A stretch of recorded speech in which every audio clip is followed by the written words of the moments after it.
परिणाम सबके स्वागत अछि हमर चैनल द लाइफ इनसाइडर में। आइ हम एगो खिस्सा लऽ के अयलहुँ हन बाल बसंत के। तऽ चलू बिना देरी केने हम सुनाबै छी। प्राचीन काल में मिथिला के एकटा गाँव में एगो किसान रहैत छलखिन। हुनका 7टा बेटा छलनि। सबसँ छोट बेटाके विवाह बड़ निर्धन परिवार में भेलनि। कन्या जखन विवाह के बाद अपन सासुर एली तऽ एकदम खाली हाथे, नहि कोनो दहेज आ नहि देह पर कोनो गहना आ ढंग के कपड़ा लत्ता छलनि। हुनक ई स्थिति के देख दियादनी सँ खूब मजाक उड़ाबऽ लगली। कन्या जे छली से गुण सँ भरल। कन्या जी जान सँ सबके सेवा करऽ लगली, सबके खुश राखै में लागि गेली। मगर अन्न पानि सँ भरल घर में हुनक निर्दोषता अपराध साबित हेबऽ लगलनि। नैहर दरिद्र होय के कारण मात्र साउस ओहि पुतोहु के फूटल आँखि नहि देखऽ चाहै छलखिन। पूरा दिन ओकरा से घर के सबटा काज करबै छली। 20-25 गोटे खेनाइ बनेला के बाद गौशाला में गाय महींष के गोबर उठेनाइ आ ओहि गोबर के ठोकनाइ देखैत देखैत भोर से साँझ भऽ जाइत छलनि। आ तखनो खाय काल बड़ गारि बात कहथिन। गारि बात देलाक बाद घर में जे बचल खुचल रहै ओ हुनका खाय लए देल जाइ छलनि। अहिना समय बीतैत गेल।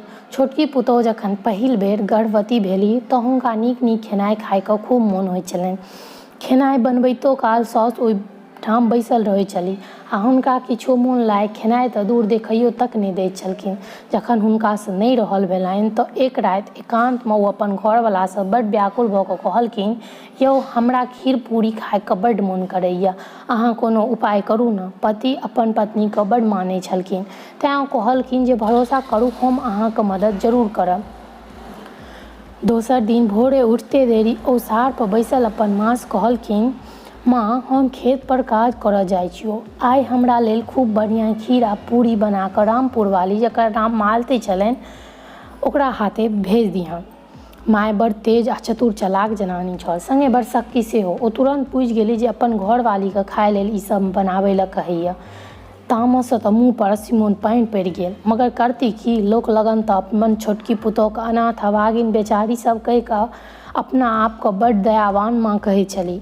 एहि दुआरे मोन मारि कऽ मालती सँ सब खेनाइ बनबेली। खीर पूरी बनला के बाद ओ एकटा पैघ कटोरी में धऽ देलखिन आ लाल गमछा सँ नीक सँ बान्हि देलखिन। आ मालती के हाथे खेनाइ भेजैत काल मालती के जिह्वा पर कोयला सँ किछो लिख देलखिन आ कहलखिन, आबितो काल ई लिखल रहबाक चाही, नहीं तऽ तोहर नाक आ झोटा काटि कऽ तोरा नैहर भेज देबो। खीर पूरी के गठरी अपन माथ पर लऽ ओ बड़ खुशी आ उल्लास के संगे खेत पर पहुँचली। हुनक पति दूर सँ ही देख कऽ बड़ खुश लागैत छलाह। ओ अपन हल कात में राखि कऽ बरद सबके पानि पिया कऽ एकटा गाछ में बान्हि देला। लगे में पोखरि में हाथ पैर धो कऽ एकटा पीपल गाछ तर छाह में बैसला आ जल्दी सँ पोटरी खोलला। एकटा पूरी निकालि कऽ आधा ओ खेला आ आधा पत्नी के ओर बढ़ेला। ओतहिये संग में बैसल पत्नी बड़ उदास भऽ कऽ कहलखिन जे केना खाउ माँ, हमरा जी पर किछो लिख देलथि हँ, किछो खायब तऽ ओ मेटा जेतै आ सब बुझि जेथिन जे ई सब झूठ अहाँ हमरा दुआरे बजलहुँ, तखन हमरा गारि बात कहती, नैहर भेज देती। घरवाला बड़ समझदार छलखिन। ओ स्थिति के बुझैत कहलखिन, ठीक छै, ई खीर पूरी के कतौ नुका कऽ राखि लिअ, जखन घर में माँ तसल्ली सँ देख लेती फेर कोनो बहाने आबि कऽ खा लेब। मालती एनाही केलक। ओ ओहि गाछ के एकटा गड्ढा में खीर पूरी नुका कऽ राखि लेलथि। पति के खुआ पिया कऽ वापस घर आबि गेली। साउस जी के नीक सँ देख लेलकनि। जे जी पर लिखले छै तऽ मोन में तसल्ली भेलनि जे सच में खीर पूरी नहि खेलक, हमर बेटा अपने लए कहने हैत। ओहि के बाद कोनो बहाने मालती वापस ओहि गाछ के नीचाँ में अपन खीर पूरी ताकै लए एली, लेकिन ओतऽ किछो नहि छल। ओ एम्हर ओम्हर ताकऽ लगली, व्याकुल भऽ कऽ चारो कात तकलखिन, कतौ किछु नहि। परेशान भऽ कऽ लगली जे जमीन निकलि गेलै या आसमान खा गेलै।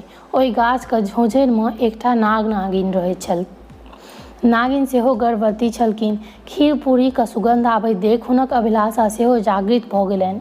ओ हैं कऽ सबटा खा लेली। ई सब सँ बेखबर मालती के अपन पसीना खेनाइ नहि भेटला सँ ओ बड़ दुखी भऽ गेली। एतेक प्रयास केलाक बादो हुनका खाय लए नहि भेटलनि।